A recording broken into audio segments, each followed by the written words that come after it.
Let's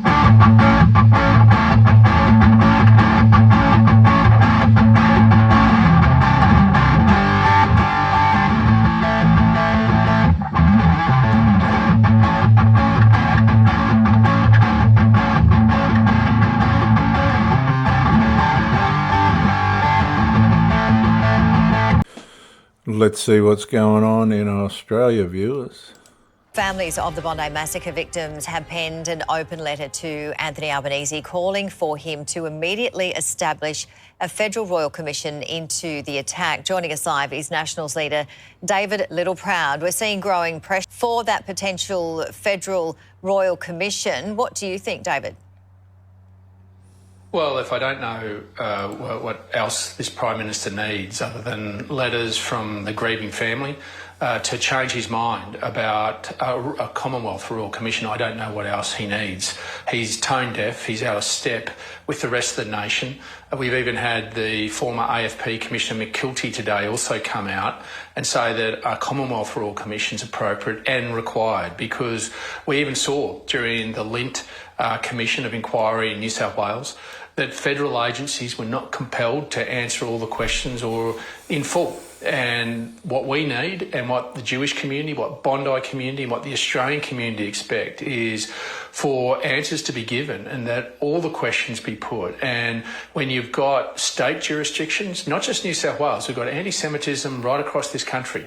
And each state has their own counter-terrorism unit. We need to know how they interact, how they intersect with federal agencies and how that's coordinated even between state jurisdictions to make sure that we are sharing the information. But the warning signs were there for 2.5 years prior when that imam spewed hate on the steps of the Sydney Opera House. I would have thought that the following warning signs of fire bombings on the streets and then on the synagogue, and then we've seen another one even last week, that the Prime Minister is out of step with a grieving nation, grieving families, in understanding the gravity of what this nation expects. In this time, in this moment where our nation, our society has slipped, our nation's looking for leadership, not a Prime Minister that's walking away from it. This is his moment, and if he walks away from it, all for what seems just like political expedience, then I think the Australian people will stop listening to him.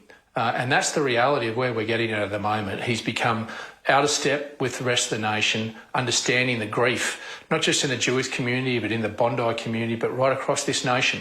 That if the Prime Minister doesn't act, I think the Australian people will rightfully stop listening to him altogether. We're just taking you live now to the federal opposition leader, Susan Lee, speaking. On the 17 families affected by this horrible tragedy could not be clearer. And I will quote from their letter. Prime Minister, how can you not support a royal commission into the deadliest terrorist attack on Australian soil? Royal commissions have been established for banks and for aged care. We have lost parents, spouses, children and grandparents. Our loved ones were celebrating Hanukkah at Bondi Beach, a festival of light and joy in an iconic public space that should have been safe. You owe us answers, you owe us accountability, and you owe Australians the truth. Those words from 17 of the families. Now, the Prime Minister has just told Australians that he spoke with some of these families yesterday, but speaking is not listening, and clearly he did not listen. The families of victims want this Commonwealth Royal Commission. The Jewish community wants it. Eminent Australians want it. And I suspect millions of ordinary Australians want it too. Former Governors-General want it. Judges, former AFP commissioners, senior lawyers and security experts want it. The Coalition wants it. Even Labor MPs want it. Today, the Prime Minister thumbed his nose at these families and told them in effect that he knows better. Over recent weeks, I have stood with and listened to Australia's Jewish community. I've spoken with families in their homes, in their synagogues, and at funerals that no family should ever have to endure. When you hear their stories, when you understand the depth of their grief and their pain, it is unimaginable. But you also hear their anger. Australians have now read deeply disturbing accounts of repeated warnings that were ignored, of anti-Semitism allowed to grow unchecked, and of leadership that failed when it mattered the most. Families of victims feel shut out, unheard, and disrespected. Members of the community believe this attack was not inevitable, but preventable. Yet, instead of listening to those most affected, the Prime Minister has decided to speak over them. Instead of the truth, he's hiding behind process. By speaking over victims and their families and declaring that his pathway forward is the right one, the Prime Minister has actually insulted those who have endured the unimaginable. It is not protective, it is patronising. It's also an insult to the Australian people. Australians do not need to be shielded from the truth. We honour the lives of those who have been lost by confronting uncomfortable truths. To tell grieving families and a shocked nation that they're better off not knowing the truth is not leadership. It is disrespect. When a former AFP commissioner warns that Bondi raises deeper questions than intelligence failures or administrative arrangements, then this Prime Minister should listen. Why does the Prime Minister not want these questions asked? What is the Prime Minister hiding? Well, I don't think the Prime Minister's hiding anything, viewers. It was obvious for even the stupidest of Australians to see that while the terrorism protests were going on, you can call them protests for life and all this other stuff, while the pro-Hamas Middle Eastern Jewish jihadism was going on the Australian Harbour Bridge, the Opera House, culminating in the mass assassination of Jews on Bondi Beach. The Prime Minister said people are entitled to protest how they like. That's what he said.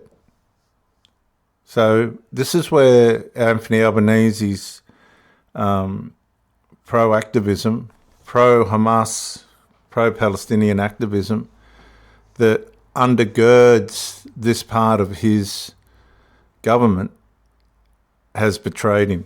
It's completely betrayed him, and he's allowed it to. He says the reason for not holding the Royal Commission with the Coalition's terms of reference is that they're too wide-ranging. Exactly. We need to be wide-ranging in consulting and listening and understanding the scourge of anti-Semitism across this country. Australians are entitled to know how the Prime Minister can be trusted to confront anti-Semitism if he won't answer questions about it within the Labor Party itself. For the Australian people, even the ones that are ignorant and stupid, there's nothing for Anthony Albanese to explain. He's completely been an accessory to the fact of the escalation and culmination of Middle Eastern enmity towards Jews in Australia by ignoring the momentum. Now, momentum for Anthony Albanese and Penny Wong and the rest of his government was only spoken about relative to creating a two-state solution in Palestine, which was never going to happen and will not work for many, many reasons. The main one is Middle Eastern enmity and jihadism. But that was evidence that this man was a pro-Palestinian radical activist by nature, by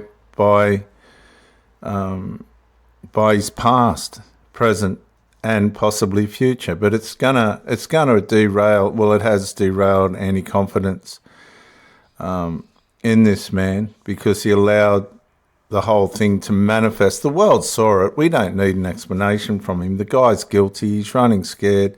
If they have a royal commission, he's going to have to hang up the boots and his government will have to fold. But they're hanging on. They're stubborn. They're arrogant. They're willfully blind. And this is how they're going to try and get out of it all, by hiding the facts. But they're not hidden. They were playing for the whole world to see. At the vigil in Bondi, the message from the community was unmistakable. They want truth. They want accountability. They want and they deserve to be kept safe. And they want a Commonwealth Royal Commission. There is a clear pathway forward. A Commonwealth Royal Commission into the Bondi terrorist attack and the rise of anti-Semitism today. Now today, the Prime Minister can say what he wants, Tony Burke can say what he wants, I can say what I want. But today is the day to listen to the families and hear from them what they want. And they want a Commonwealth Royal Commission. Welcome back. Joining me now in the studio is a former Speaker of the House, Bronwyn Bishop. And Bronwyn, thank you so much for coming in and speaking with me tonight. I want to talk to you about an article that was in today's Australian, and it was Mick Kelty, who led the AFP for 8 years and he's come out and has backed families' demand for a Royal Commission. But one thing that really stood out for me in that article was Mr Kelty said that if law enforcement misunderstands the nature of the crime it is trying to prevent, it will fail to prevent the next one. What do you think he is looking into with that? And do you think this is part of the reason why we really need a Royal Commission, to really get an understanding and as much information as possible? Yes. Now, he made the case of the need for the Royal Commission. And the fundamental point is the difference between what the Prime Minister, who's a snivelling coward as far as I'm concerned, terrified of what might come out, is that with a Royal Commission, you can coerce witnesses and get evidence and demand documents. You have much greater powers.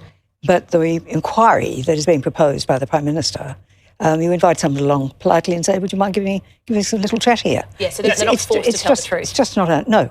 And you can't force people to turn up. So it really is Albanese showing how fearful he is. And he's terrified of losing those inner Western seats. The real question to be answered is why, since the attack on Israel by Hamas in October 23, why since then has anti-Semitism grown in this country? That is the fundamental question. It has grown, it has festered, and it's now the attempt to normalise it is what has occurred. Now, we have people here who have been splendid, first-class Australian citizens for years, terrified to go out. That is not my country. That is not what we deserve in this country. And I've said before that I sat for more than 20 years in that parliament with Albanese, and I said nobody said then that he was a leader. Well, he is no leader. He's got no courage to be a leader. He has to have the Royal Commission to find out all the things that have gone wrong so that it can be addressed and dealt with. And Mike Kelty's article today was spot on. He really did spell it out. Yeah, it was definitely worth everyone at home to read it, because he definitely delved into the importance of why a Royal Commission is required. But on the other side, Chris Minns, the New South Wales Premier, has really encouraged people to get out and enjoy New Year's Eve, especially with the celebrations. Let's take a listen to what the Premier had to say. We can't let these people win. We have to show defiance by going out and spending time with family and friends over the New Year period. Now, what did you make of Chris Minns' performance so far in the aftermath of the terrorist attack? But also, how important is it that we continue to live our lives and not let terror, as the Premier said, win? He shows up, the difference. He has admitted that they failed earlier.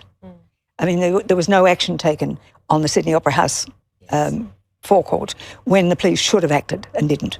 And there was no action. The wrong arguments were put to the court, which allowed that Harbour Bridge to be commandeered and taken over in disgraceful march. But he's admitted he was lacking. But he's now taking leadership and saying that we will go ahead with the Royal Commission, admitting that he hopes he'll get cooperation from federal agencies, but without the jurisdictional ability to do so. So he's been quite firm, using long arms when it's necessary, and it is necessary in this time. I remember when I had to order that we used long arms in the Parliament when we were under threat. So I think that the difference that Minns is showing up Albanese to be it's chalk and cheese. Yeah.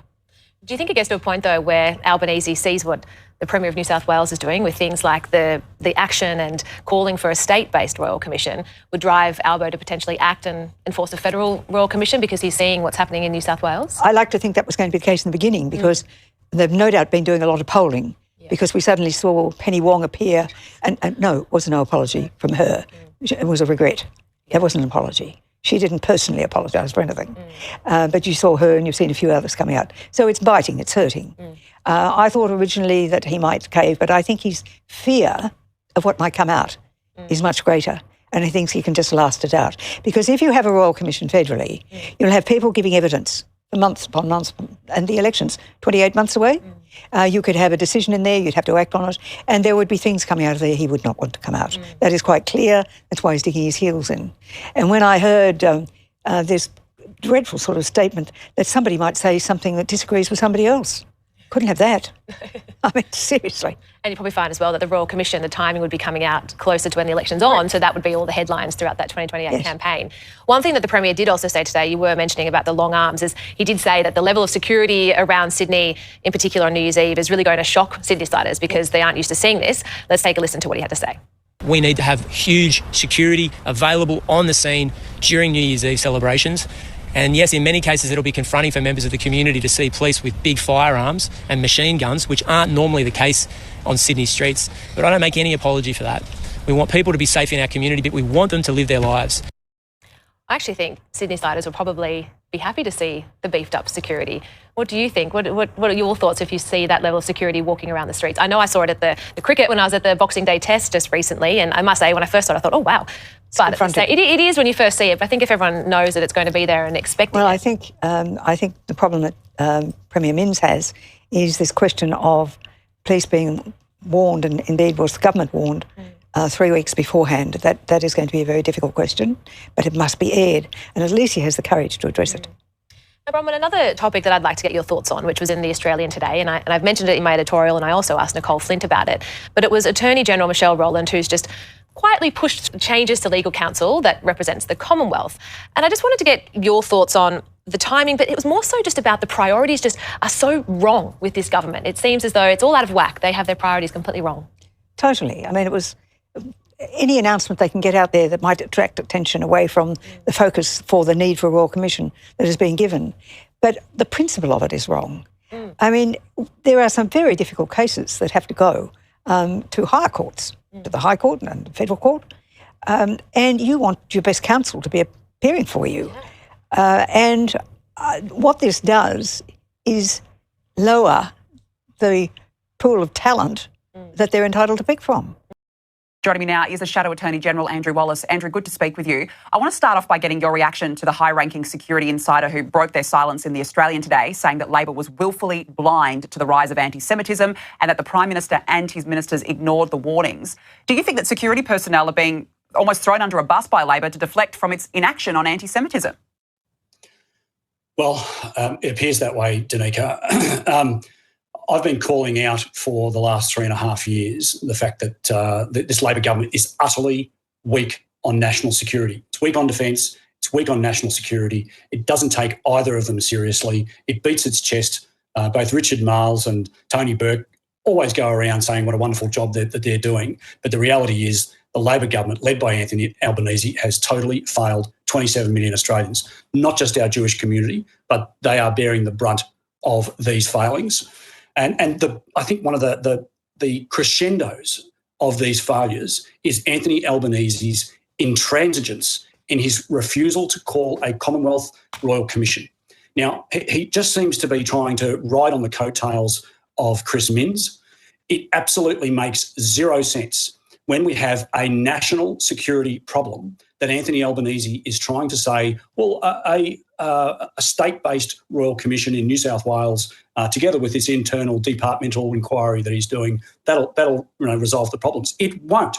And that's why there is a growing chorus of Australians, luminaries, from a former High Court Chief Justice all the way down to even his own backbench. And you put those names up before, Danica. The rising chorus of Australians, luminary Australians that are calling on this Prime Minister to do his job. He has failed to do his job for such a long time. Now he has an opportunity to try and get to the bottom of this horrendous anti-Semitism that we've seen in this country and the attacks that took place at Bondi. And I do not understand for the life of me why he is continuing to shirk this responsibility. You know, and this is the thing. He says, oh, no, we're cracking down, we're immediate action. Well, immediate action means calling for a royal commission. Even today, Andrew, you would have heard me talk about the family of Link Cafe victim Katrina Dawson. They're also saying, why, Prime Minister? And I was quite shocked yesterday. The Prime Minister said, well, a royal commission wasn't called after the Link Cafe siege or after Port Arthur, as if it's some sort of justification. But those attacks were very different to this, Andrew. Absolutely. There is absolutely no correlation between either of those incidents and what we are now experiencing in 2025. The rise of Islamic fundamental extremism is on the rise and rise and rise. And this government has been totally, the anonymous AFP officer in The Australian this morning talked about willful blindness. Well, that is an absolutely appropriate term to use for Anthony Albanese and his ministers and this government. Nothing to see here. Nothing to see here. It just beggars belief. And, look, I stood with Julian Lisa and Susan Lee a couple of days ago when we did a press conference. And the feeling that Julian and Susan, they were angry because they have spent the last 10 days with Australians, the Jewish community, who are absolutely hurting. And this government, this Prime Minister, just seems to be ambivalent. The Jewish community, let's put aside, former Governors General and 170 silks and judges and the Jewish community that have been most impacted by this anti-Semitism crisis are screaming out for a Commonwealth Royal Commission. And this Prime Minister is thumbing his nose at them. It is utterly unacceptable. The worst atrocity since October the 7th against Jewish people has happened in Australia. And I regret to say that I believe that the Albanese government has failed to create a climate of safety and respect for Jewish people. The government has effectively turned a blind eye to a whole series of anti-Jewish, Jew-hating events.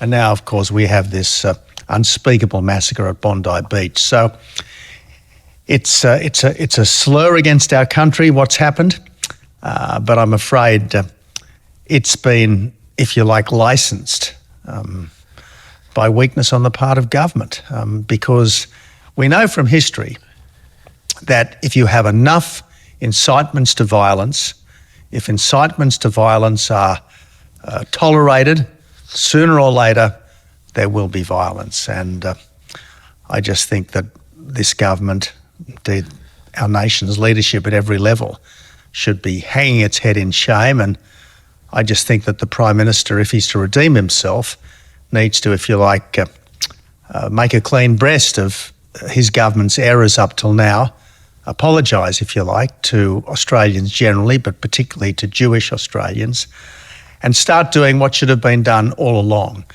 Deport hate preachers. What is willful blindness? In the law, willful blindness is a deliberate attempt to remain ignorant about facts which might make someone liable. In many regions of the world, it is not accepted as a defense and can in fact be prosecuted. This is also sometimes known as contrived ignorance or willful ignorance. A common example of willful blindness can be seen in cases in which people who act as carriers for drug smugglers argue that they did not know what was in the packages they were carrying. In these cases, the carrier deliberately makes sure that she or he is never explicitly told that a package contains drugs.